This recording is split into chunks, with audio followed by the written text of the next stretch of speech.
Hello, everyone. My name is David Hicks. I'm a postdoc at the Center of Autonomous Materials Design at Duke University. And so, as Dr. Koriosis mentioned, he gave a nice introduction to DFT and VASP in particular. And today, for this last session, I'm essentially going to follow up and show how you can actually use AFLOW to automate a lot of the things that we are doing by hand. So for example, creating the geometry files or the postcards, also the K-points, especially when we were doing the band structure calculations, creating all of those different connecting those points can get pretty tedious, especially when you have lower symmetry or maybe even hexagonal symmetry. It can get pretty difficult to write all of those lines out. And so today I'm going to show that with AFLOW, you can essentially do this automatically with very few inputs from the user. And basically you can do this from the command line with one or two commands, or maybe modifying files here and there. And so, okay, so let's go ahead and get started. So Professor Cormac Torr gave a brief introduction to the AFLOW software. And so I'm just going to kind of highlight this framework again. So again, we're going to be discussing basically for the next 4 days, the AFLOW software, which is typically written in C++ and a GNU code that essentially wraps around density functional theory code. And in particular, we cater it to VASP. So as we've already seen. And so the general outline is as follows. So typically, all you need to run DFT simulations with AFLOW is a single file, and we call it the aflow.in file. And what's nice about this file is it contains all of the information that VASP needs to basically run a calculation. So it contains information about the postcar, the in-car, the K-points, the pot car. And just from this one file, you can automate essentially a DFT code. So essentially, we may be running one simulation. So maybe we're running one relaxation, or we may be running multiple calculations. And so this is something that you can control with AFLOW.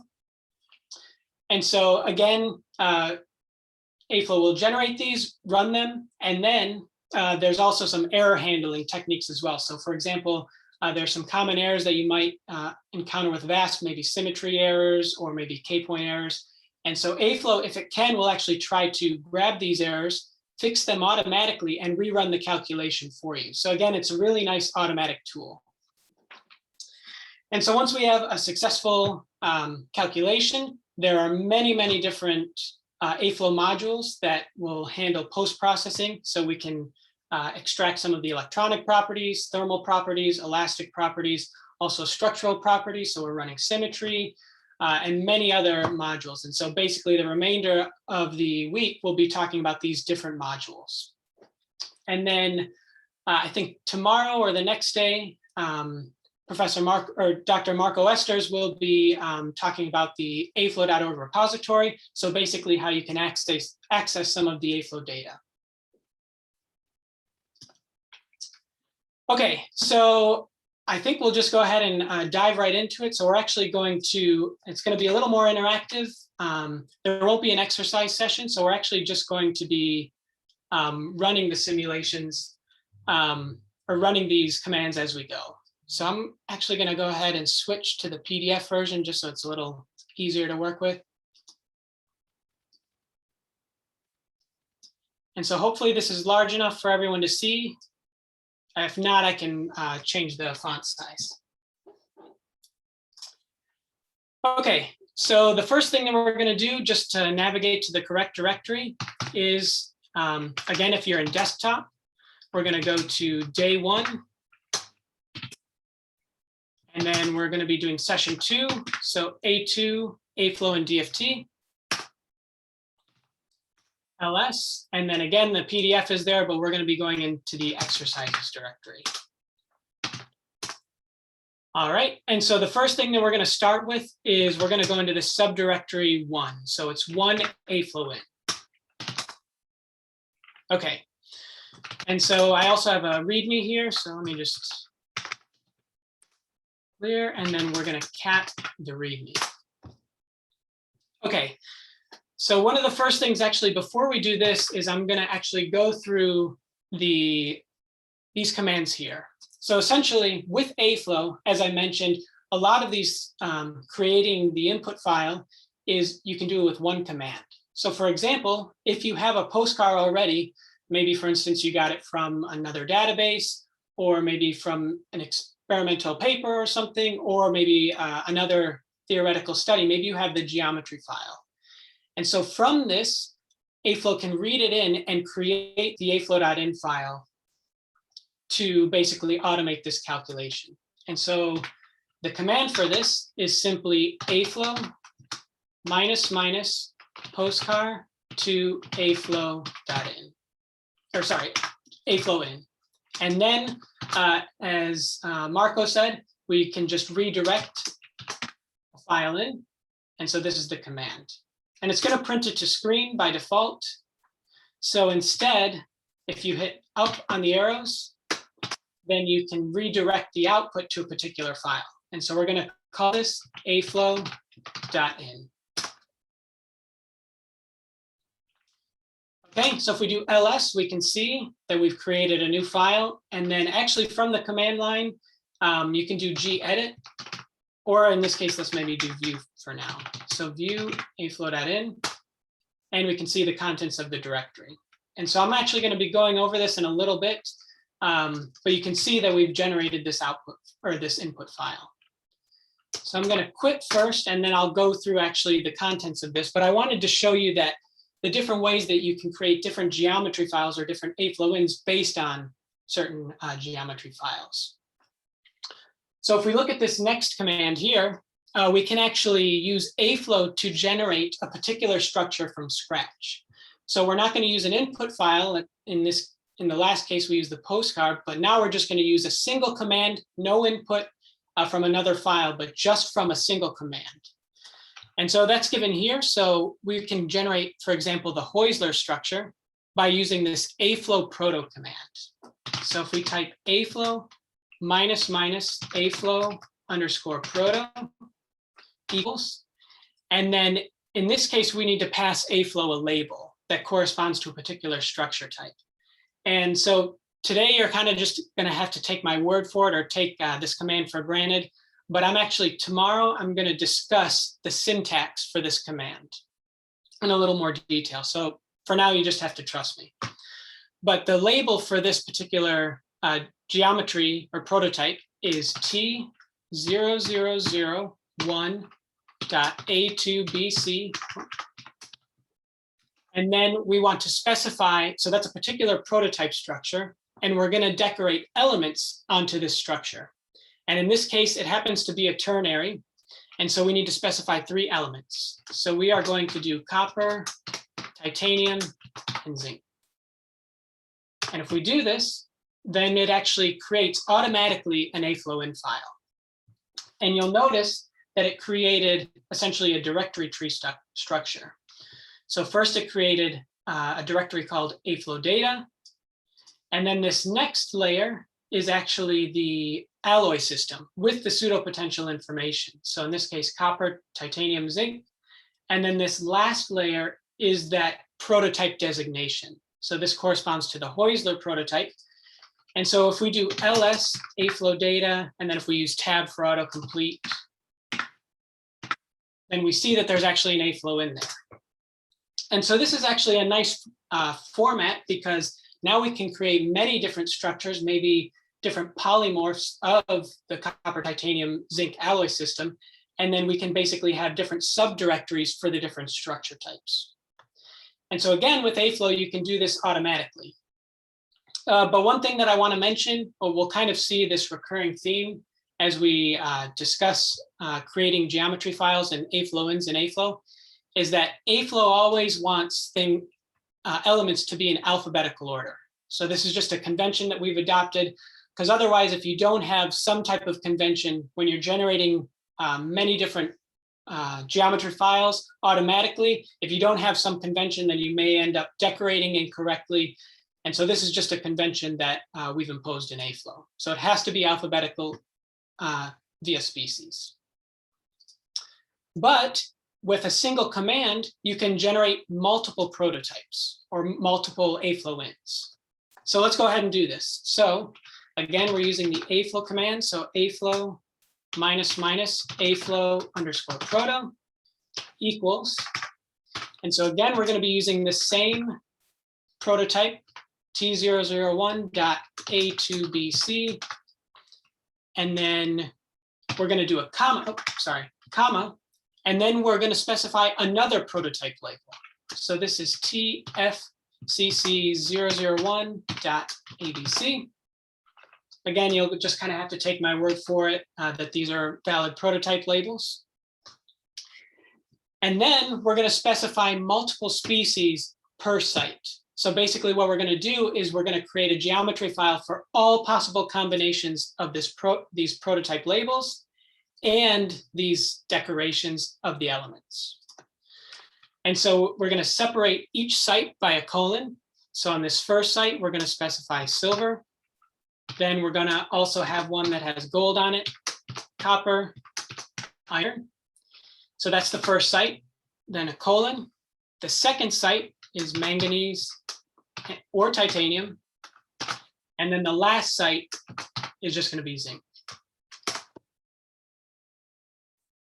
And if we run this, then you'll actually see we created all of the different combinations. So we see that we have the different alloy systems. They're all ternaries. And then we also have the different prototypes for each one. So one thing that I want to mention is that these aren't partially occupied systems. That's actually going to be later on. So Dr. Koriosis is going to be talking about that, I believe, on the last day. So if you wanted to know about partially occupied systems, again, you can create these with aflow, but for this particular command with these options, these are just ordered structures. So there's no partial occupation at this time. And so again, this is just another thing that you can do. So again, I already mentioned you can do comma separated species to decorate on the different sites.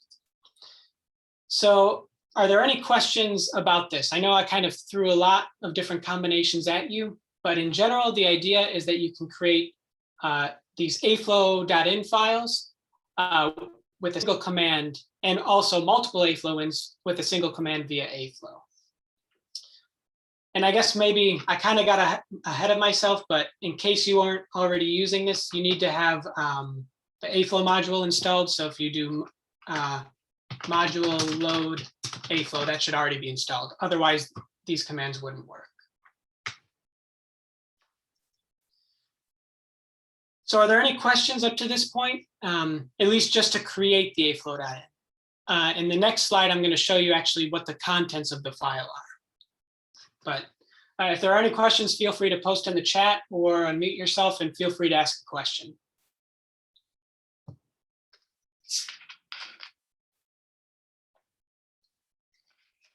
Okay, so no questions at the moment. But again, as I mentioned, I'm going to be talking about prototypes in session 4. And so I'll talk about these labels in a bit more detail tomorrow.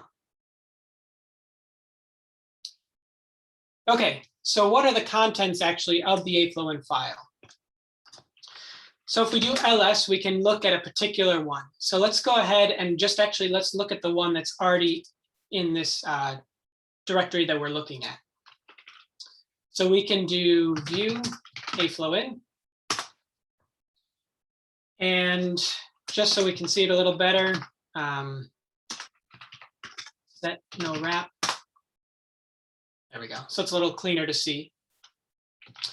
Okay, so you can see we have the nice aflow logo, some of our collaborators. This is not an exhaustive list by any means.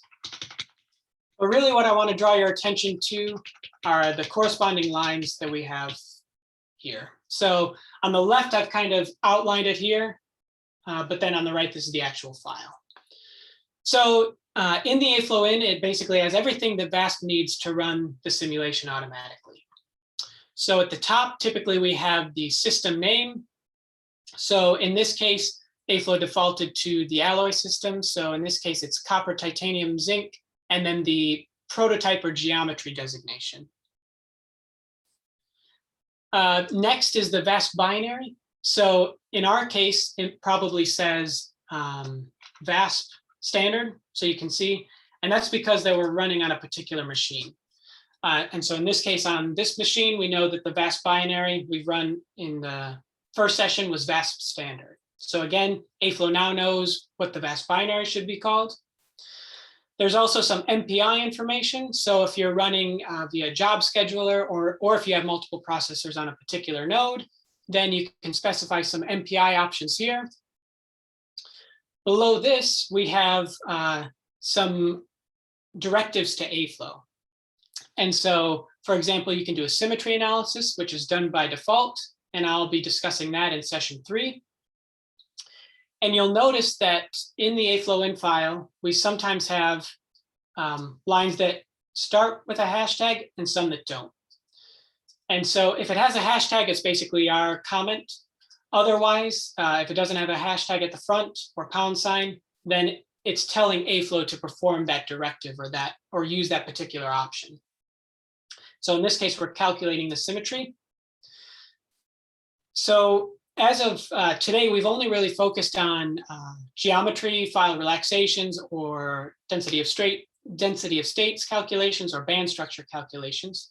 But we can also perform kind of more complex simulations. So we'll see actually Dr. Marco Esters will talk about APL, which is the automatic phonon library. So this is to calculate phonons. And so these are the options here. So if you were to uncomment this AFLOW APL calc, it would run a phonon calculation.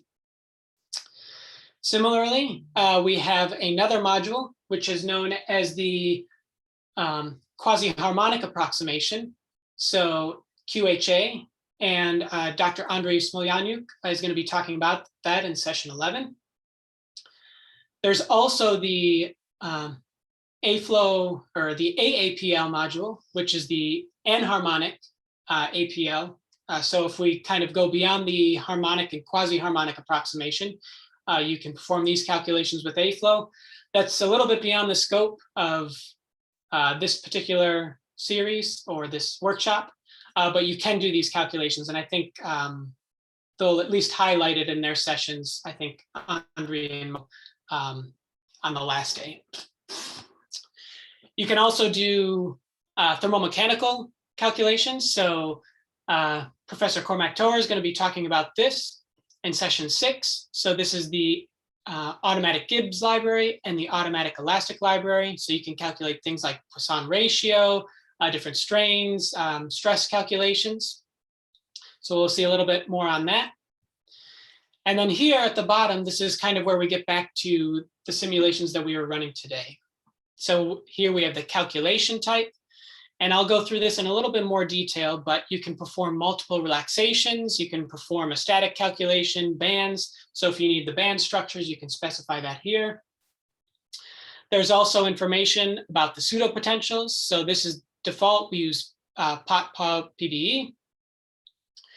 The different relaxation modes. So if you're relaxing the calculation with respect to the energy or the forces, I guess I should scroll down a little bit here because it might be hard to see on the left here. There we go. Okay. Then we also have the basis cutoff information. So it's kind of hard to see, but there's different accuracy levels. So you can have accurate, low, medium, normal, high. And so AFLOW has particular defaults there. And so I'll show you basically how you can figure out what these keywords actually mean. Then below this, we have the explicit in-car additions. So maybe you have a particular in-car field that you wanted to put explicitly, you can add that here. And then below this are the K-point grid settings.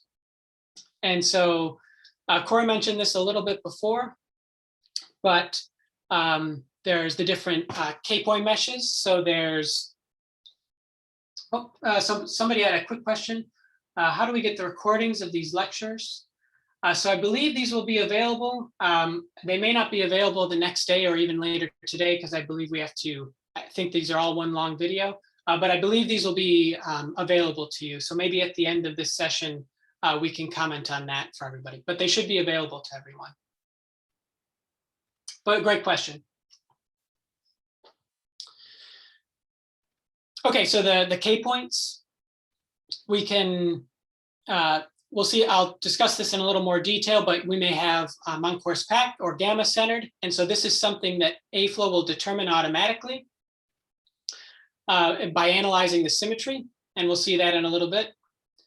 And then at the very end, it has the geometry file information. So you can see in this case, just like we've seen before, this is the geometry file.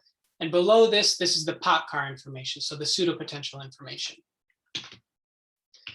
And so essentially this one file will allow you to automate many of the different calculations that we've been running before, and also the ones that we'll see to do some of the other modules such as phonons or thermomechanical properties. So I know this was a lot, but are there any questions about at least what the AFLOW file looks like or what it does? If there are, feel free to post in the chat or unmute yourself.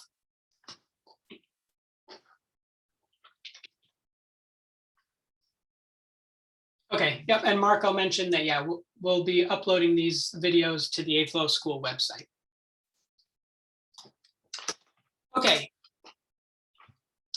So now you may be wondering, okay, so there's actually a lot of default parameters that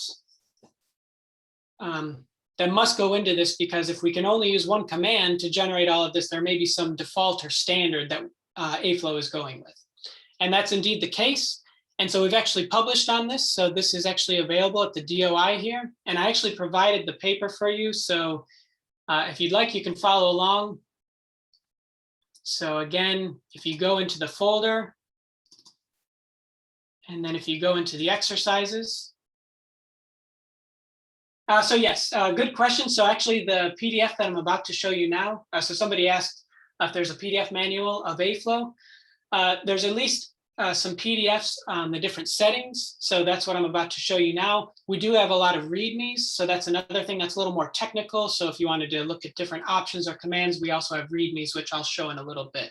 But this is probably the closest thing that we have to a PDF manual. So that's the AFLOW Standard PDF that I put in the exercises here. And so I'll go ahead and open this up, and we'll take a brief look. Obviously, I'm not going to read the whole paper, but I just wanted to highlight a few things. Let me go ahead and zoom in just a little bit. Okay.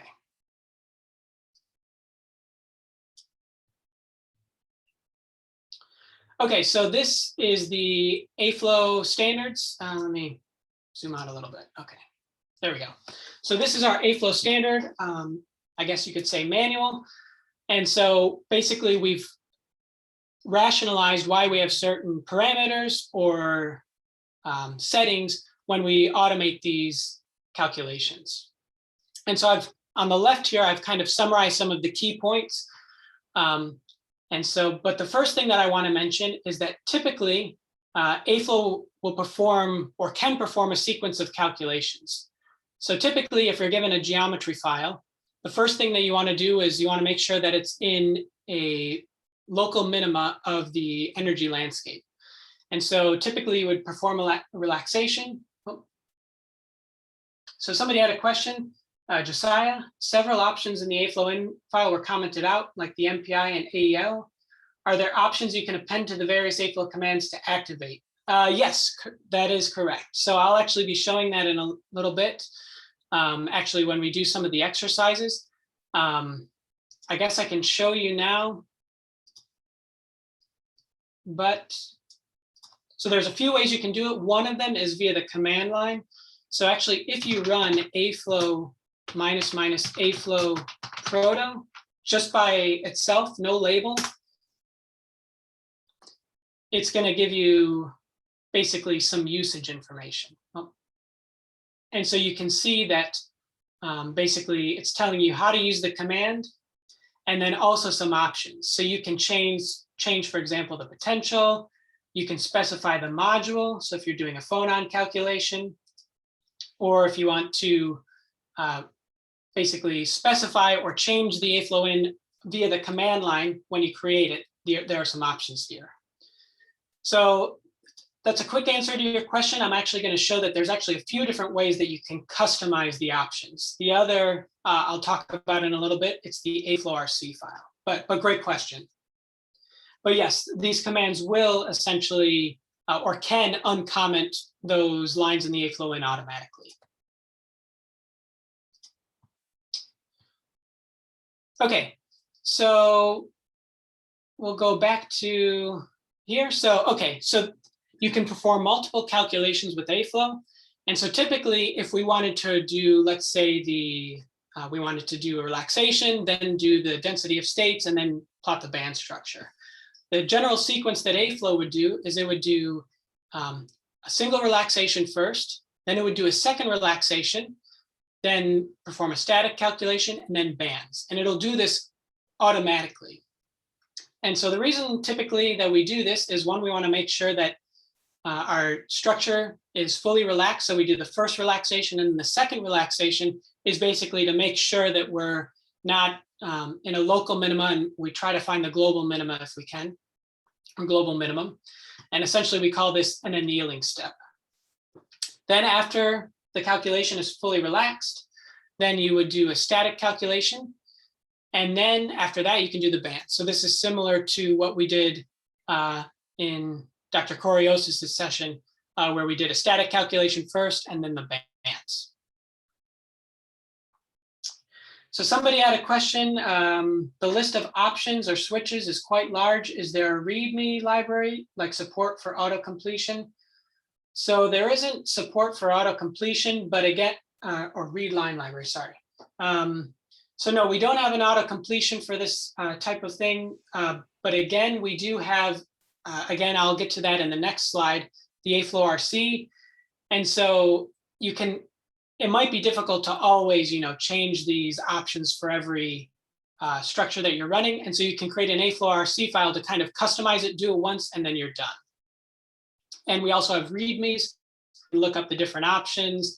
And so, yes, there are many different switches, but I guess that while it's a lot, it's also good because you can do a lot of customization. And once you've kind of set up your runs, then you can basically automatically where this aflow.rc file is going to come into play. So again, I'll get to that in the next slide, but great question. Okay, so back to this. So in general, you can perform many calculations with aflow, a sequence of calculations. The other thing I want to mention is that you can specify the number of K points. And one way that we do this in aflow is we use a quantity or a number that we define known as the K points per reciprocal atom, or the KPPRA. And typically this allows us to determine the number of K points. And so it's given by this equation here. So equation 1 in the paper, or I've written it here. And so this essentially tells us the number of K points for our run. And so in general, this is the formula. And so in the aflow in, you would specify the total number of K points, and then aflow will essentially divvy it up evenly in the different directions, the lattice directions. And then it's also based on the number of atoms, so times the number of atoms. So that's called K points per reciprocal atom. And so this is a metric that that we came up with, and it works very well for quickly determining the number of K points we want and then generating a grid. So the other thing I want to mention is, so typically the default, so as we'll see in Dr. Marco Ester's section when we talk about the aflow database, if we wanted to do a standardized set, so if we want to do this for a lot of calculations, we obviously want to have enough K points for all of the systems, and we kind of want to have a standard that we adhere to. And so in general, this is kind of the standard that we have. So for the ICSD, these are the number of K points we did for static runs, relaxed runs. And so by default, if you're using the aflow command, typically we would use for relaxations 6,000 KPPRA and a KPPRA of 10,000 for static calculations. And again, with aflow, you can customize this number in many different ways. And I'll show you the aflow.rc file. So there's also the potentials and different basis sets that you can use in AFLOW. So these are, there's a table again in this paper, but by default, again, if you just use the command line, it would default to PAW PBE and use the projector augmented wave function plus the PBE functional. But you can also use things like LDA, and there's different options to do that with AFLOW. So again, I won't go through all of this paper, but there's basically, we've tabulated a lot of the settings here and kind of rationalized why we made these choices. And one of the last things that I want to mention is spin polarization. So as we saw in Dr. Osis's section, we saw that we may need to specify the magnetic moment for particular systems. So for example, the iron, we would need to have a collinear, or we would need to have the magnetic moment turned on. And so you can specify with AFLOW, I think by default, it's always on, but in the first relaxation, you would have spin polarization on, you would use collinear. And then if you're doing a second relaxation, AFLOW will check if the magnetic moment is above or below a particular criteria. And if it's less than, in this case, 0.025, then it would basically turn off the relaxation in the second step. And so again, this can help to accelerate calculations, because if the system isn't really magnetic, you don't want to introduce the magnetic moment and have that as another degree of freedom that VASP needs to worry about during the relaxation. So again, this is something that you can automate. So somebody asked how to provide the K-path information for band structure calculations in AFLOW. So that's a great question. So it seems like everyone's following along great, because you're actually getting to things that I'll discuss in the next few slides. But there is a command to do that automatically with AFLOW.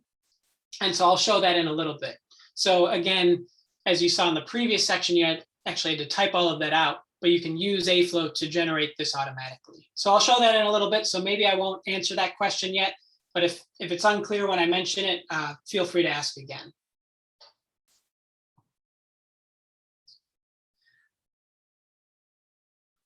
Okay, so somebody asked how to consider different magnetic configurations for a system. So that's a great question. So in general, so it's kind of a complicated question, because you need basically have the magnetic structure information. So as Corey showed, you can basically specify this in the in-car, or at least in the AFLOW in, you can specify the magnetic moment. You can use collinear, non-collinear, etc. But the other thing is that you need to make sure that your unit cell is basically large enough to capture the magnetic moment. So for example, if you have antiferromagnetic ordering, typically you need a larger cell to maybe consider the spin up and spin down. And so in general, you would need to create the geometry file for maybe the, so for example, if you're trying to consider antiferromagnetic ordering in a BCC structure, you would need to create the conventional cell, let's say, and then via the conventional cell, specify the magnetic moment on the atom at the origin and the atom in the center of the cell. And so the one would be spin up and one would be spin down. And then you could submit that and do a antiferromagnetic calculation. So again, you can control this via the AFLOW in or the in-car as well. There's that explicit in-car section that I showed. So for example, here you may need to specify the magnetic moment explicitly here. So in the symmetry section, we'll be discussing a little bit how you can analyze the different symmetries of the magnetic structures. But in general, hopefully that answers your question about how you might submit a magnetic configuration calculation. But in general, yes, you can do it.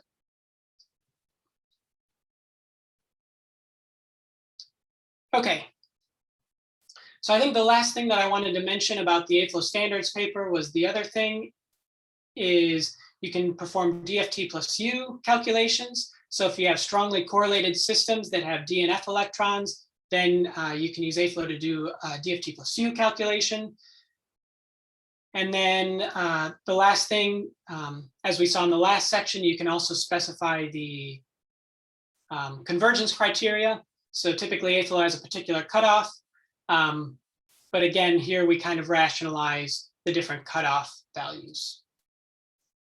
So again, I'm not going to go through all of this, this entire paper, but I just wanted to make you aware of this reference and where you can find some of these standards. So are there any questions about the AFLOW standards settings? So at least where you can at least look them up. I'm going to show a little bit more where you can read more about them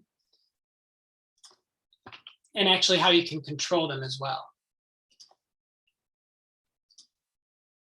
Okay.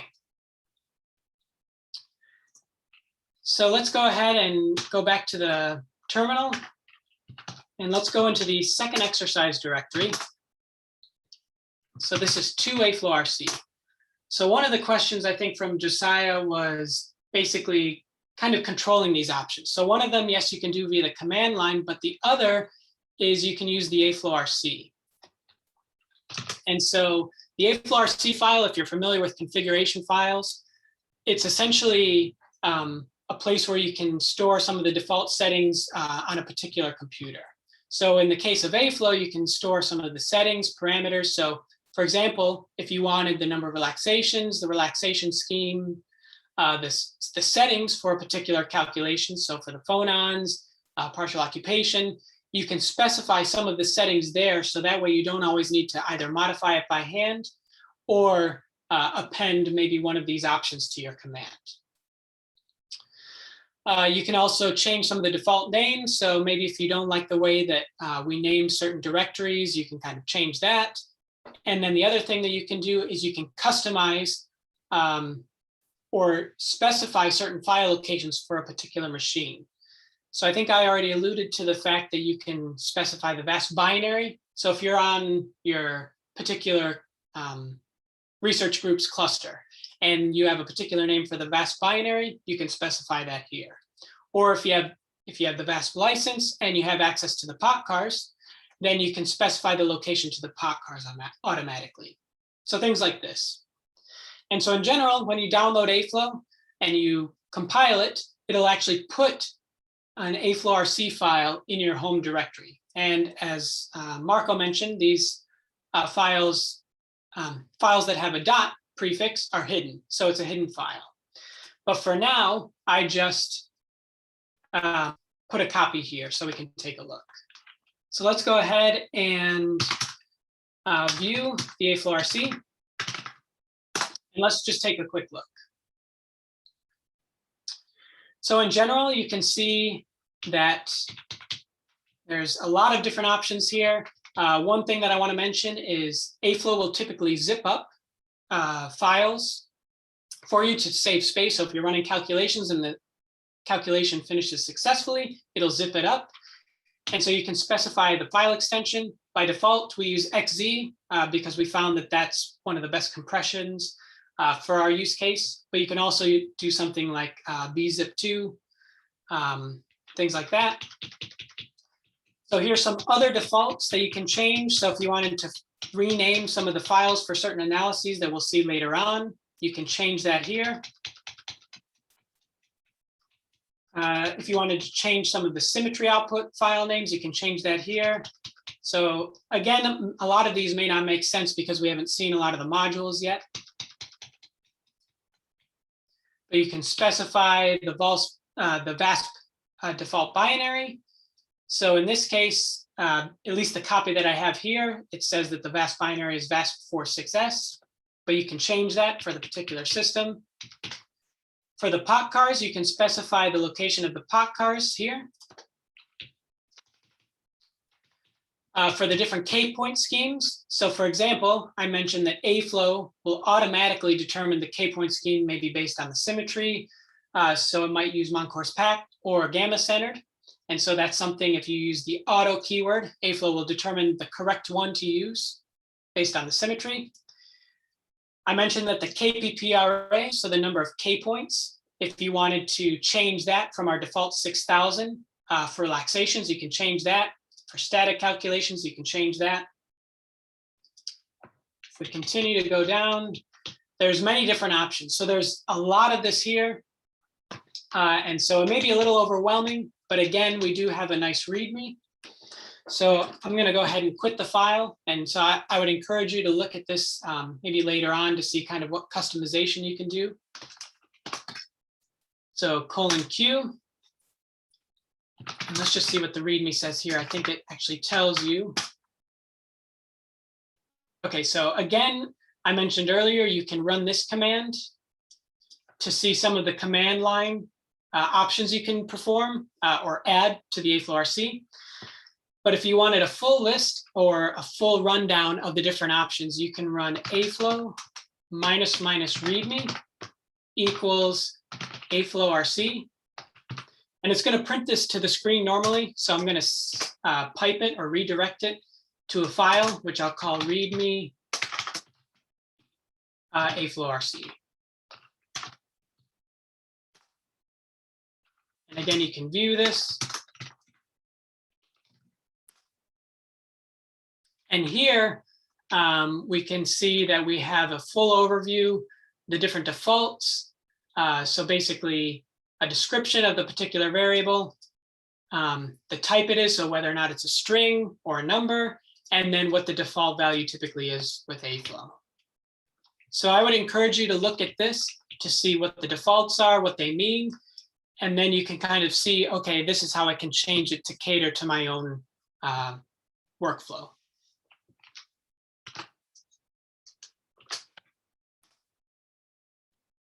Okay, so are there any questions about the AFLOW-in file or the aflow.rc file?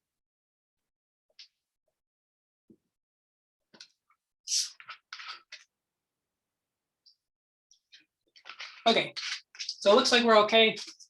So now let's finally start running some things. And I think I'll get to the part about the k-path information in one of the exercises. But okay, so now that we have a basic understanding of the AFLOW-in file, and now we want to know how we can actually run a particular calculation with AFLOW.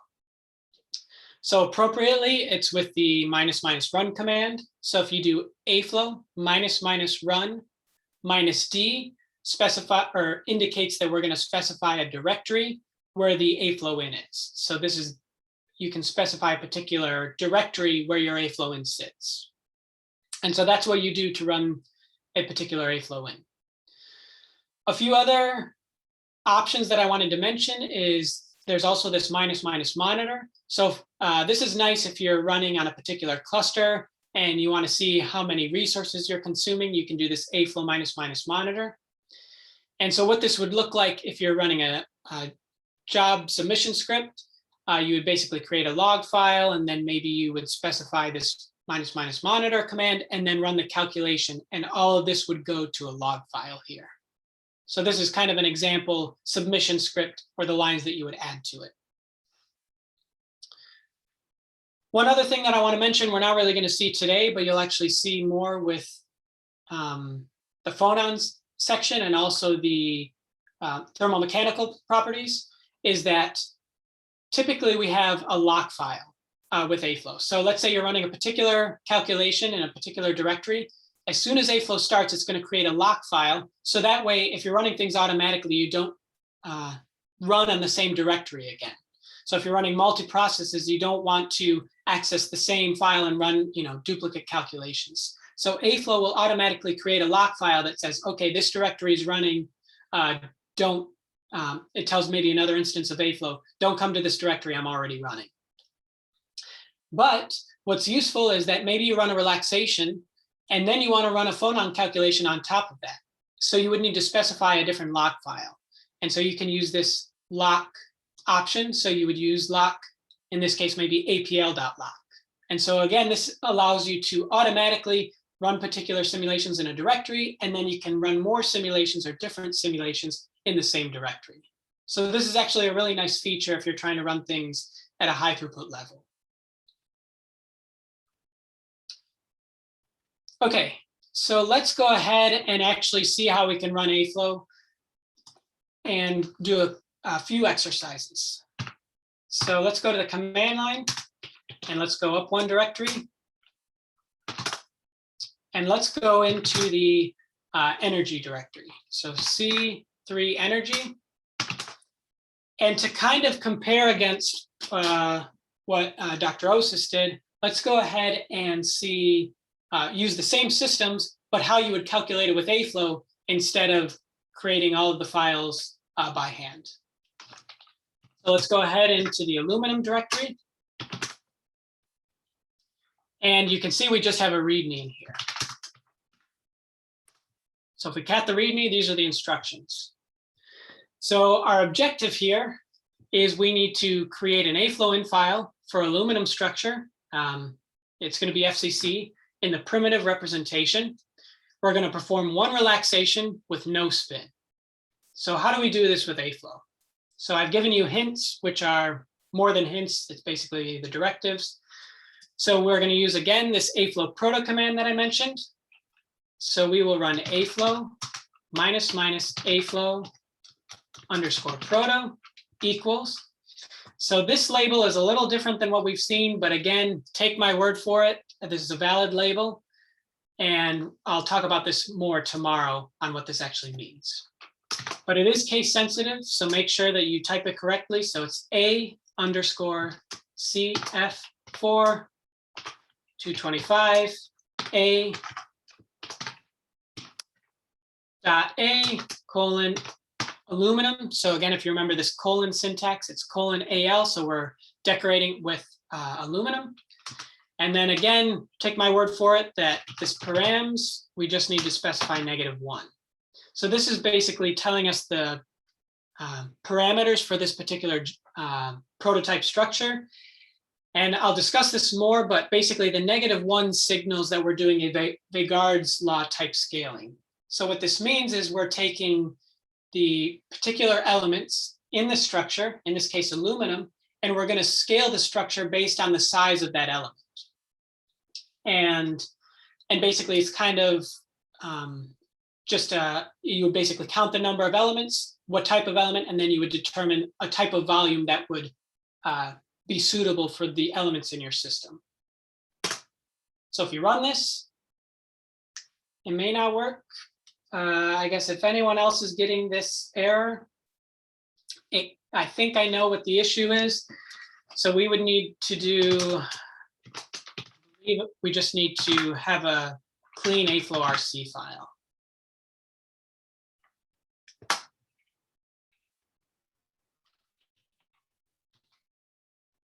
It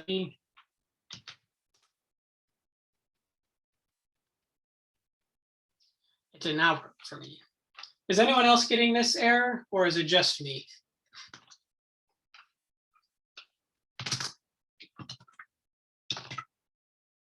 Okay, so it looks like other people are getting this error. Okay, so, all right, so I think what we need to do, yes, so it looks like, yes, the potential isn't being found. And so I thought if I updated the aflow.rc, then this would be okay. So let me go ahead and just check.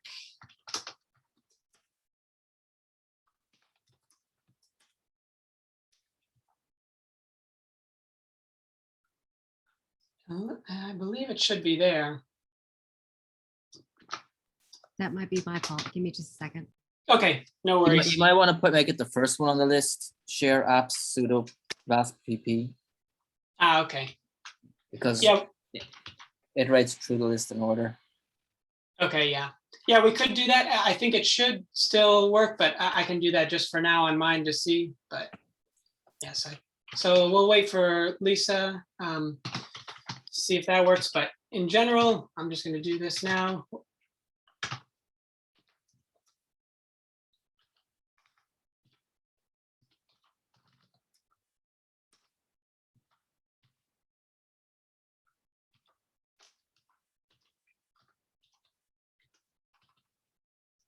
So again, I don't think you need to be following along with this. This is just something I'm doing, but Go ahead Okay. and try again. okay. So let's go ahead and run this. There we go. Perfect. Thank you, Lisa. Okay, so if everyone does this again, so again, run this command aflow_proto, and then with the label and params. And so what you should see is this here. So did everyone see this? I guess if for the people who are having issues, if you could kind of comment again in the chat. Perfect. Okay, so it looks like it's working. All right, so yep, it was probably for everyone, so I think that should fix it for everyone. But okay, so now let's go ahead and get back to the README. So what do we need to do next? Okay, so again, you could control this with maybe some of the options, but I just kind of want to show you how you can edit the AFLOW in manually, just to kind of, again, familiarize yourself with the file format. Okay, so you can see that as the message from the command line said, we created this file or this directory. So let's go ahead and navigate there. So AFLOW data, aluminum, POB, and again, if you use tab, it should take you there. And if you get to this point, hit enter, and you should see the AFLOW in. And then according to the directions, what we need to do is we want to perform one relaxation with no spin, just to mirror like we did in the previous session. So again, you can use your favorite text editor, Vim, gedit. Just so for those who aren't familiar with Vim, I'll use gedit. So gedit AFLOW in. Okay, so the first thing that we need to change is we change the number of relaxations. So if you go down, I think this one of these is search. So if you want, you can scroll down to it, or you can find relax and hit enter. So there's going to be a few that actually say relax, but the one we want is the one that's VASP run relax to here.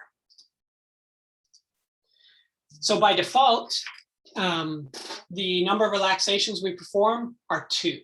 Again, you can change that in the aflow.rc or even via the command line, but we'll just do it manually here. So we're just going to do 1. And then the other thing is we want to turn the spin off. So again, if you scroll down just a little bit, should see the spin.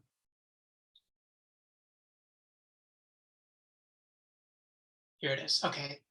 Might be kind of hard to see. So, but it's this line here. So by default, it's on. And then as I mentioned, the default for AFLOW is to remove it after relax 2, or remove for relax 2 if it's less than a certain threshold. But we're just going to turn it off.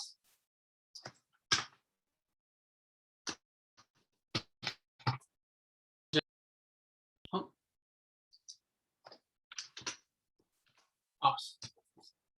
All right, so if we do that and save, are there any questions? Did everyone follow? Sorry, it might be kind of hard to see because there's a lot of lines. There's no wrapping here, but again, just to remind you, we're turning spin off, and then we're only doing 1 relaxation. And then if you save and then exit, you should be set to go. Okay, so now the moment of truth. We are going to perform our first VASP calculation with AFLOW. So to do this, we would do AFLOW -run -d space, and then we're specifying the directory, so we're going to be running here. And one other thing that I want you to do is put an ampersand redirect, and then we're going to put it to a log file. So we're going to say log.aflow. And then we're going to do one more ampersand. So basically what we're doing is, typically if you run this command, AFLOW is going to print some things to screen, but I want to show you some other things while we're running. So this ampersand is going to put everything here. And then this second ampersand is going to put the command to the background. So it's going to be running in the background. All right, so you might see a message like this. The number is probably going to be different for you. And if we do ls, we should start to see some things happening in our directory. So you'll notice that there's quite a few more files than we had when we just ran VASP in the previous session. So to start, we'll see that a lot of these are the same. So you can see we have the out car, the post car, K points, the in car, the eigenval, etc. And so, but what was nice is that we just started with this AFLOW in file. So AFLOW automatically read this in and then created the 4 files that VASP needs. But then it also created some other files. You'll see that there's aflow.agroup.out, some of these other ones. So the ones that have group.out, these are symmetry files, which I'll discuss a little bit tomorrow. So I'm not going to open them now, but basically AFLOW is doing a symmetry calculation beforehand on the geometry. So if you hit ls, just to see that it's updating, okay, nothing yet, but one thing I want to mention is, again, there's this lock file. So again, this would signal to another AFLOW process that, hey, don't run here, I'm already running. And then we have the log file here. So let's go ahead and actually go into this log.aflow. So this would normally print a screen, but let's go ahead and do view log.aflow just to see what AFLOW is doing. So there's going to be a lot. So I'm going to do set no wrap, just so it's a little cleaner. So AFLOW is basically printing out a logger here. So it's got a lot of information. It's telling you basically what was read in from the AFLOW in, what it's going to do for the K-points file. So for example, or the pop car. So again, this enmex that we heard about last session, it's basically talking about this. For example, the K-point scheme, it said it's going to do gamma, KPPR of 8,000 in this case. And then below this, this is symmetry information. So I'll discuss this again in more detail tomorrow. But then if you hit Shift G, it'll take you to the bottom of this. And after the symmetry, basically now it's going to be running the VASP. So basically it created all the input files that it needed. And now it's running VASP standard. And it's piping the output here. And now we're just kind of waiting for VASP. And the AFLOW process that we had, it says it's done. And if we do ls, you should see that it changed a little bit. So they turned green, but also you'll notice that they've all been zipped up. And again, as I showed in the aflow.rc file, you can specify essentially the compression that you want to use. And by default, we use XZ compression. And so again, this is nice if you're trying to run things in bulk. You can save space on your computing cluster. All right, and so again, just like we did in the previous exercise, if you look at the out car, so since we did one relaxation, you'll notice that we have a lot of the VASP files, and they have that or relax1 appended to them. And so basically, this is to keep track of what the input and output files from VASP, which step they came from. So for example, if we're running 2 relaxations, you would see relax1 and relax2, or you might see static or bands. Okay, so somebody had a question. Is it the AFLOW executable that assigns the AFLOW AUID to a calculation?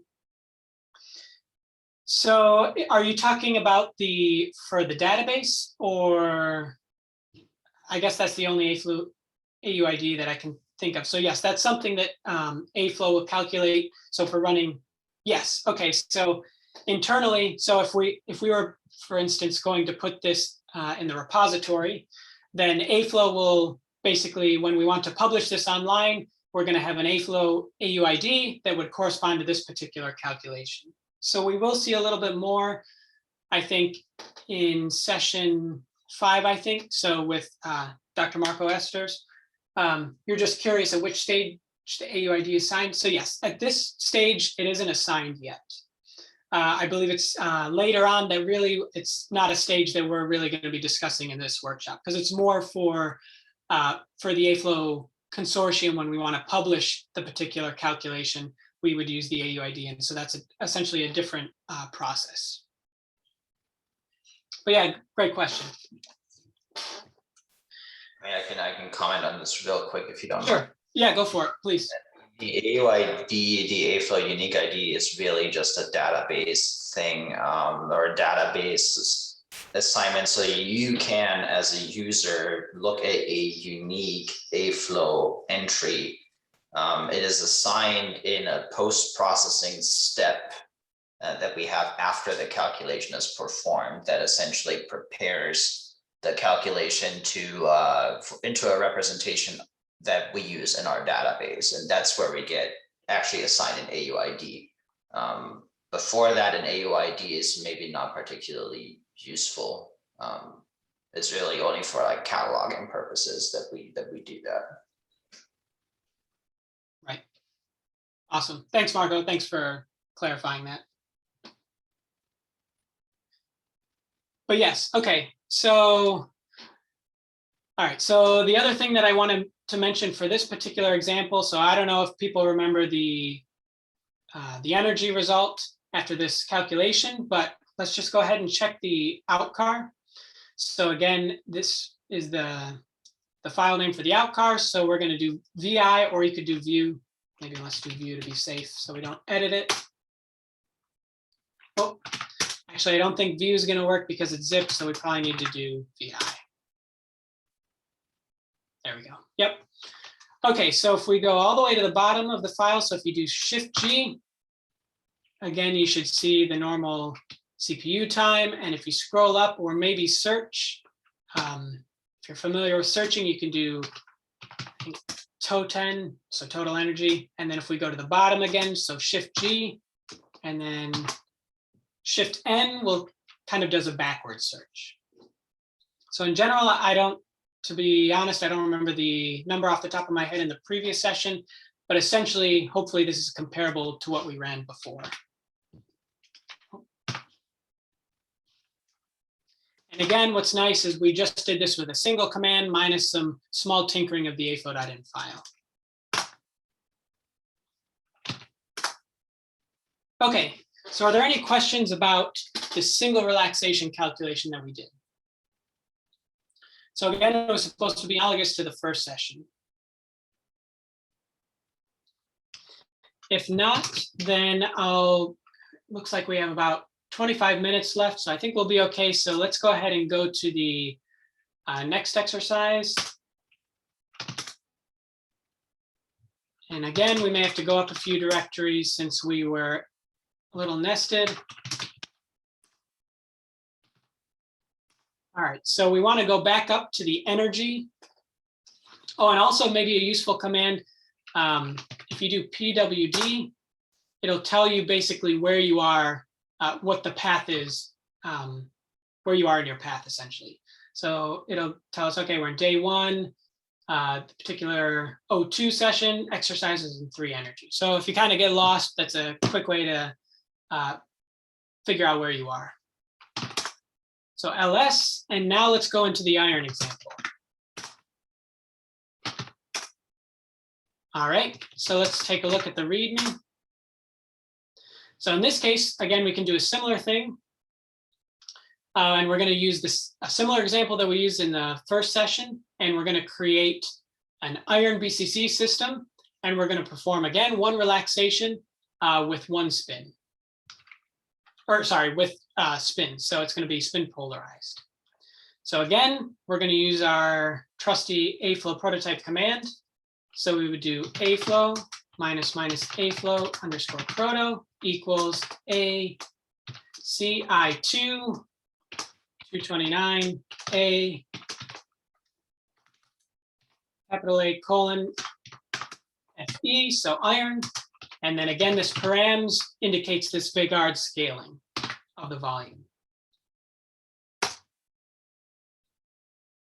we do this, again, we see the normal expected result of aflow data.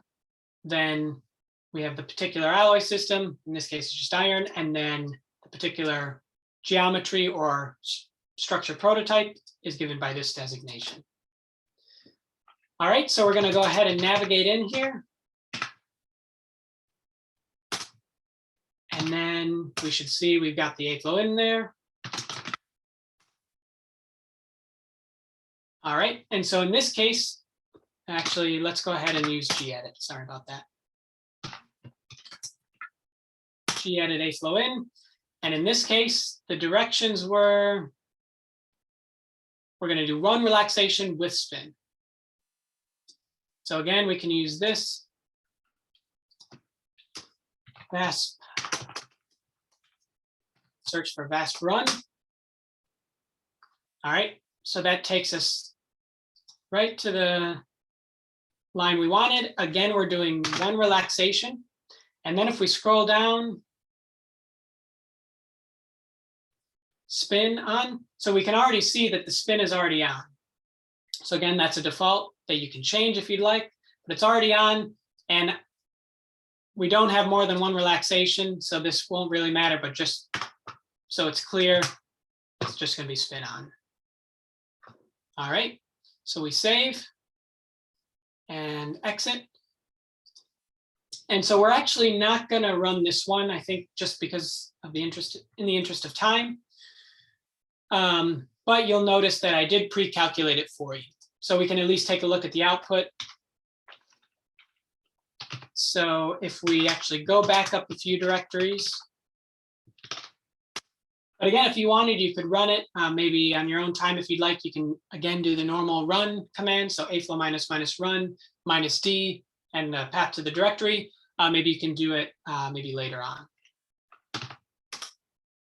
But let's go ahead and just look at the results. So I did this beforehand. So if you go into pre-calculated and then hit tab a few times, you should see it looks fairly similar to the directory structure we had, ls. And you can see we have a similar output.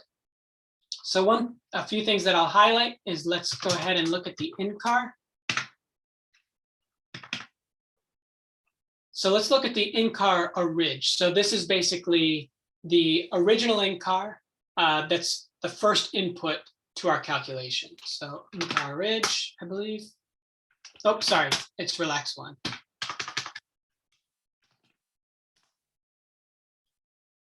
All right, so again, I'm going to do this set no wrap. I guess no wrapping. Okay, so but it should look familiar to the first session when we did the spin polarized calculation for the BCC iron. And so you can see we have this I spin D and I spin that Dr. Coriosis mentioned, and then we have the magnum. So in general, this is basically what was done by default, but as somebody asked, can you do spin polarized calculations? So again, yes, you can with AFLOW. This is what was done by default. Typically, I think AFLOW will kind of assume ferromagnetic, but you can control it manually if you change the in-car yourself or explicitly in that part of the AFLOW in. All right, so how do we run relaxation, DOS, fans subsequently? Excellent question. That's the last exercise. But I'm glad you brought it up because you're kind of following the sequence that I was planning. So I'll show that in a second. So great question. All right, and then the other thing that I wanted to mention. So again, we could look at the out-car if we wanted, and it should be similar to what we saw in the first session. But one thing that I want to highlight before going to the last exercise is we didn't look at the post-car in the first exercise. So let's go ahead and actually go to the post-car. All right, so VI or yeah, you have to use VI, I think, in this case because they're zipped now. I don't think view will open it. But here's something that I wanted you to see. So in general, again, the title line looks a little different, and I'll discuss that in a little more detail again tomorrow. So one thing I wanted to highlight is, as we saw in the previous session, Dr. Osis mentioned that this is typically the scaling factor, which is true. However, if this is a negative value, it corresponds to the cell volume. And so again, this is where that Vegard's law came into play. So essentially, we told AFLOW we're decorating one of the sites with iron. And because of this, AFLOW has the tabulated, essentially, volume corresponding to the atom, or basically has the size of this atom, and then it basically created a volume that would accommodate that size. So again, if you look up Vegard's law, you might see similar things, but that's just something that's internally done with AFLOW. So this is nice, because if you wanted to change what the species was, then with this Vegard's law, you can automatically, basically you have a good guess for that particular species or those species in your system. And again, typically by default, we use direct coordinates. So again, there's just one atom in the origin. And then this should look like the BCC lattice parameters. But again, they're given essentially in fractions because again, if then we take into account this volume, it'll basically expand these this lattice to basically create this volume. All right, colon Q. All right, so are there any questions so far? So we did two types of relaxation. So first we did a relaxation in the aluminum system, no spin. Now we did iron with spin. And then the last exercise we're going to be doing is basically what Santosh asked. Can we do all of these in a sequence with AFLOW? And the answer is yes. So let's go ahead and navigate to the last directory. So again, we may need to go up a few. So if we go all the way up to the exercises, so again, PWD will tell you where we are. So basically you need to go here. So if you wanted, you can basically, to get here, you would do something like,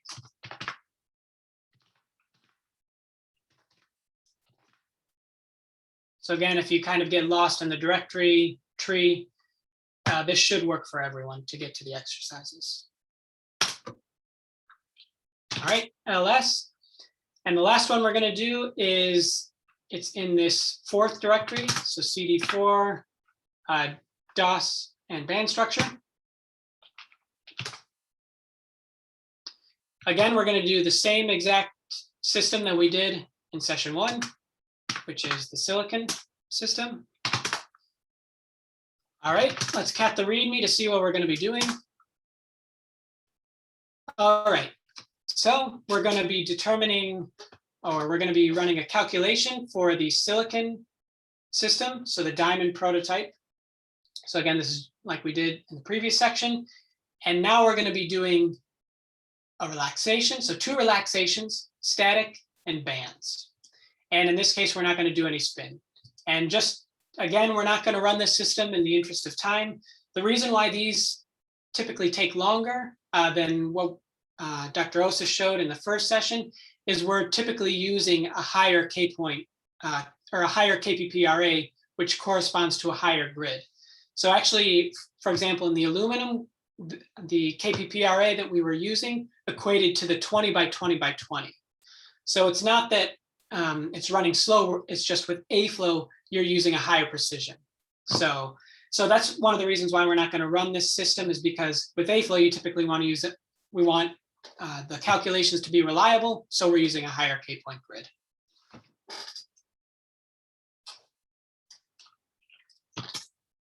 Okay. So let me go ahead and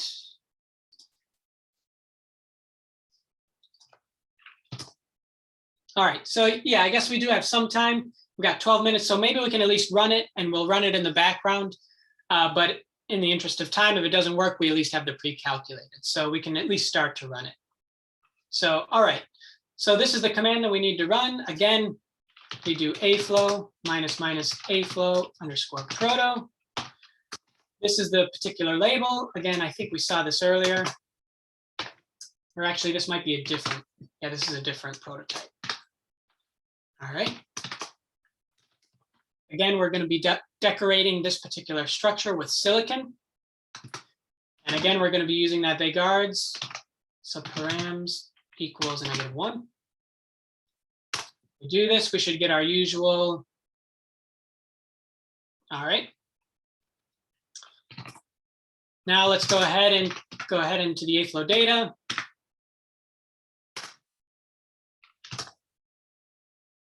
And let's go ahead and actually use gedit, since we're going to be modifying it. So gedit AFLOW in. All right. And in this case, just so we can see the directions. All right, so again, we're going to be doing 2 relaxations, 1 static, 1 bands with no spin. So how do we do this? So again, we're going to go to our favorite line, VASP one. Here it is. And actually, if you look, there's comments on the side here. And so actually, we're going to be doing basically this one here. So this is commented out, and then it's just actually wrapping around. So, but we're going to be running this option. So it is relax, static, bands equals n, and n corresponds to the number of relaxations. So in the directions, we said we wanted to do 2 relaxations, which is the typical AFLOW standard. And then we're going to do a static calculation followed by a bands. And then, so this is what we need. And then let's just go ahead again, maybe for speed. Since we know this isn't a magnetic system, we are going to turn spin off. If I can find the spin, there it is. Let's just search for it. There it is. Okay. So spin, we're turning off. And that's it. All right. Again, you can use some command line options for this or change your aflow.rc, but I just wanted to show you again, so you become more familiar with the AFLOW and where you're actually modifying things. So save it, close. All right. And yeah, I guess we can start to run it. And then while it's running, I'll discuss some of the outputs. And then if it doesn't finish, we can at least do check the pre-calculated. All right. So again, what you would do is you would do aflow --run -d here. And again, let's put it to the background and save the output. So again, we're just going to do the same thing, log.aflow. So again, we're putting everything that would print to screen to this log and to the background. Hit enter. And you should start to see, if you type ls a couple of times, eventually it'll start.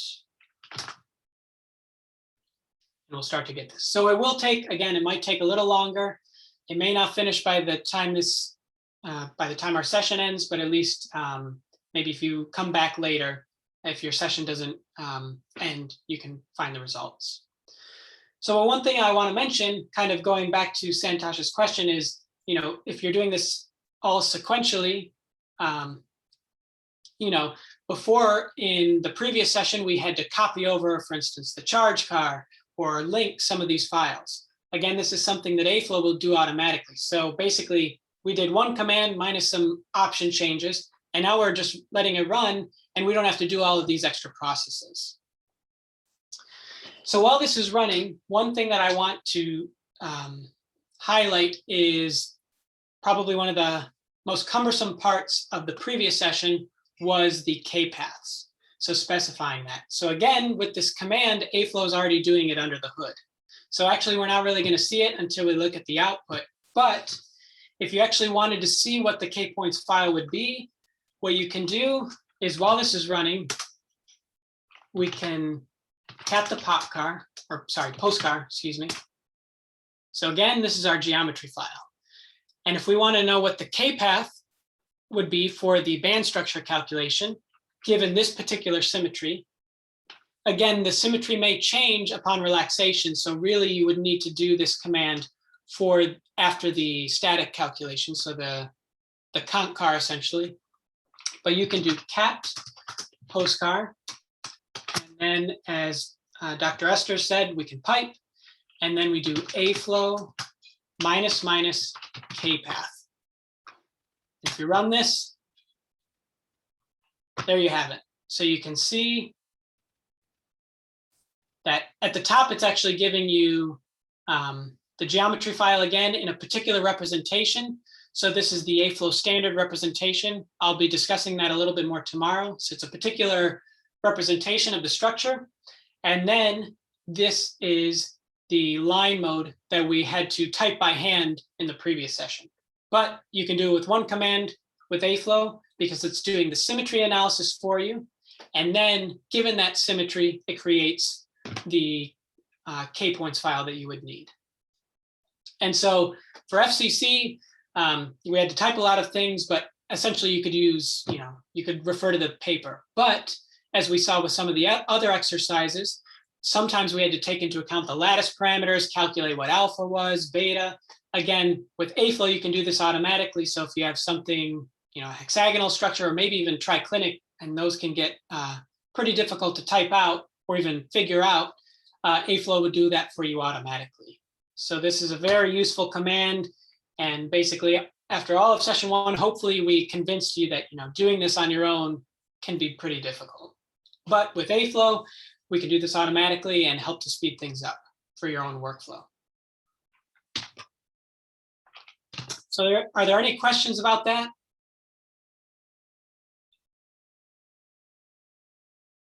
And so if you cap the log.aflow, you should be seeing that hopefully you got to the point where the last line is executing VASP standard. If you didn't, then there might be something wrong with maybe you accidentally modified more in the AFLOW in, or if you didn't load the module, but hopefully everyone's at this step.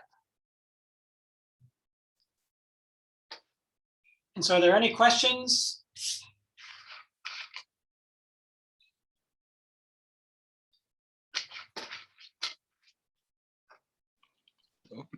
This was the last command you entered just now. What was the last command that I entered? Yes. So I'm going to scroll up. So the command to run the actual geometry file, or you're talking about the k-paths. Okay, so this was to run the actual AFLOW calculation, but for the k-path, if that's what you're referring to, it's this. So you basically are catting the geometry file to this AFLOW command, which is AFLOW minus k-paths. So k-points path is what it means. So if you do that, yep. Thanks, Marco. Yep, Marco put it in the chat for you. So yep, you can do this for any geometry file. It'll analyze the symmetry under the hood, and then it'll determine the relevant k-paths for you.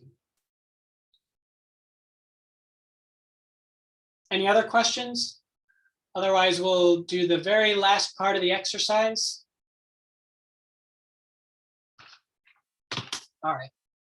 So we can leave this running. It may take a couple minutes. It's still doing the first relaxation. But let's go ahead and go up, I think, 3 directories. Hit enter. And this should take you back to the silicon.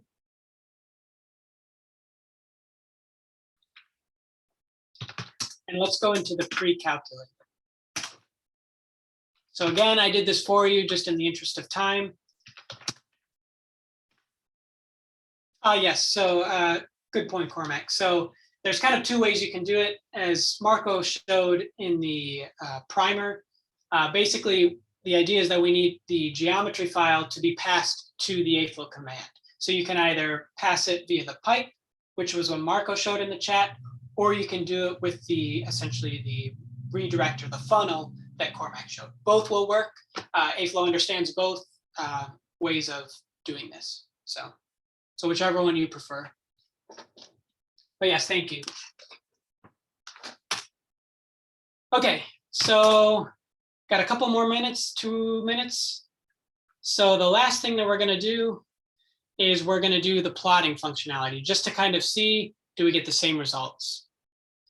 So one thing that I want to show is that we did 2 relaxations, 1 static and 1 bands. So you can see, for example, if you look at, let's say, the k-points, you can see that there's k-points for relax 1, k-points for relax 2, k-points for static, and k-points for bands. And if we do di k-points relax 1, you can kind of see, okay, so we have basically this many k-points, which we specified that we wanted a KPPRA of 8,000 at least. So this is the corresponding grid.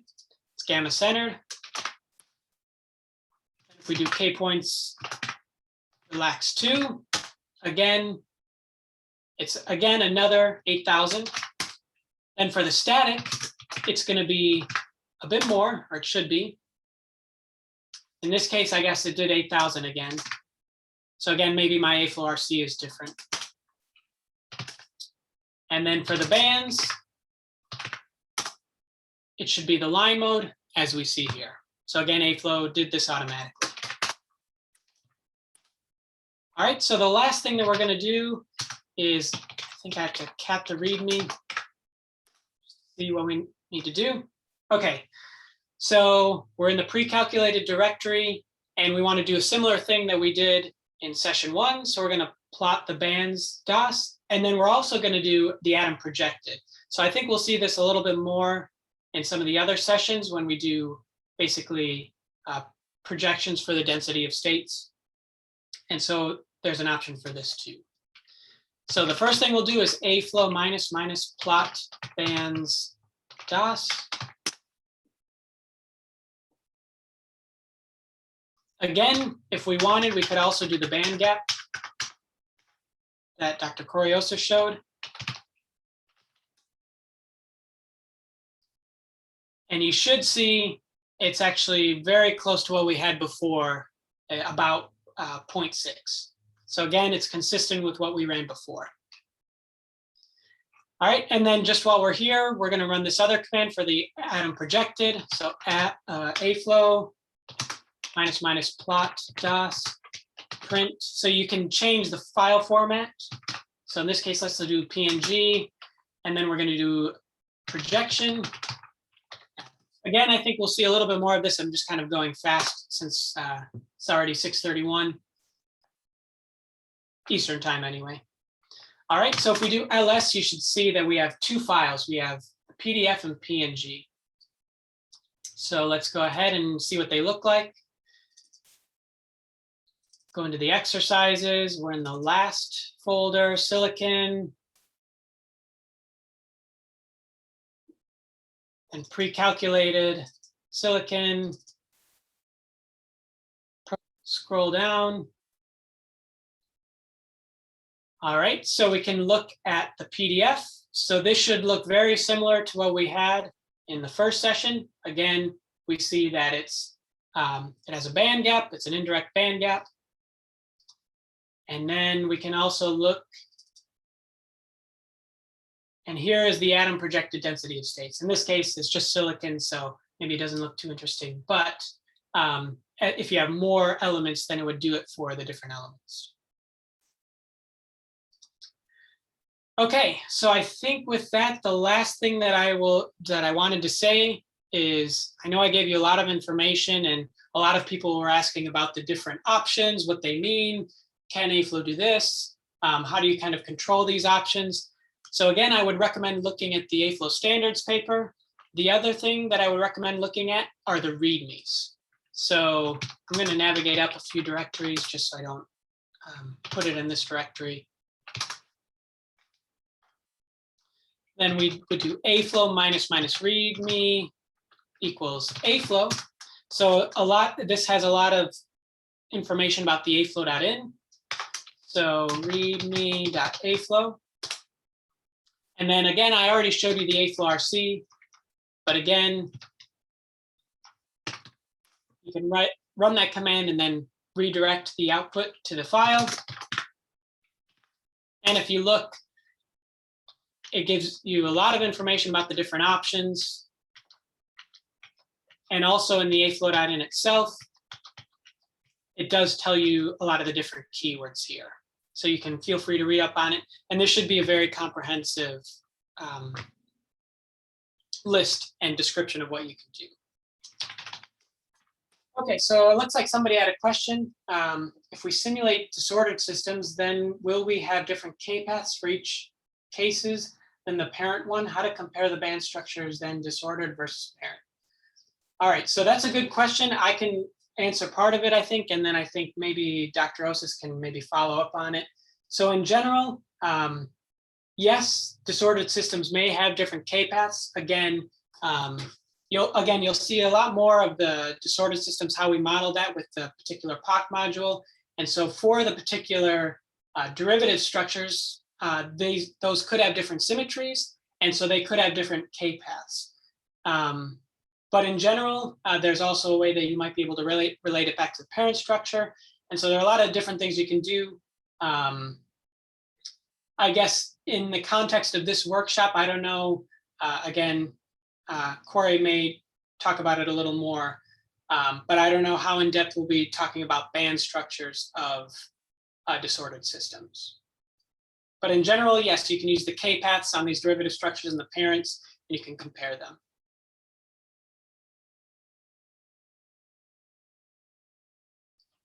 Are there any other questions?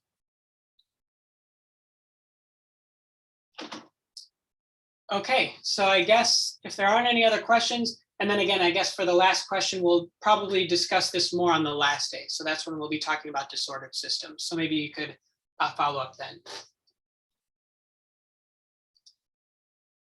All right, so I guess unless there aren't any more questions, I guess we can go ahead and end for the day. So I don't know if any of the other AFLOW members have any, or is there a question?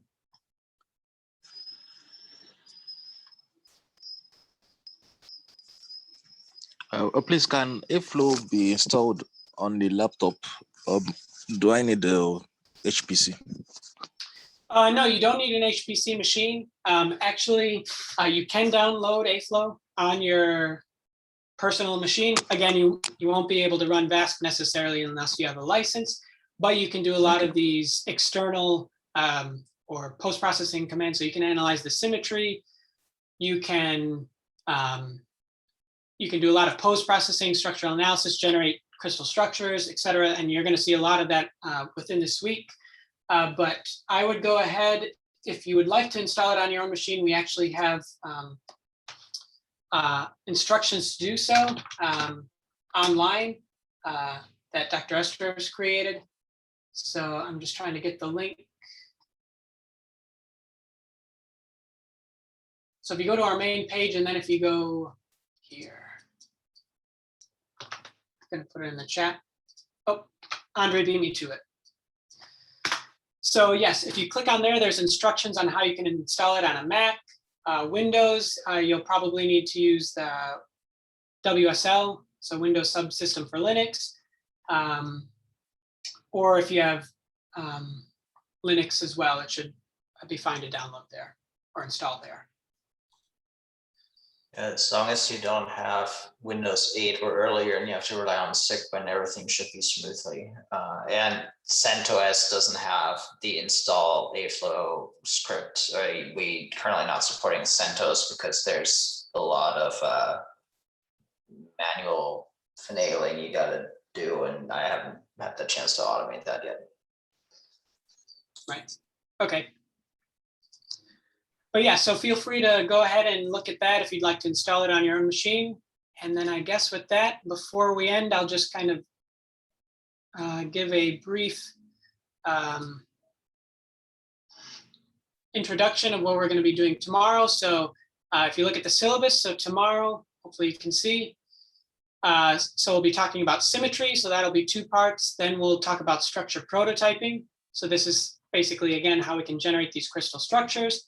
And then to end, we'll be talking about the AFLOW database, the APIs, how you could query our data and access the aflow.org repository, or the data on the aflow.org repository. All right, so I guess unless there's any other questions, comments, or from the members or the attendees or the AFLOW members, then I think I'll go ahead and stop recording.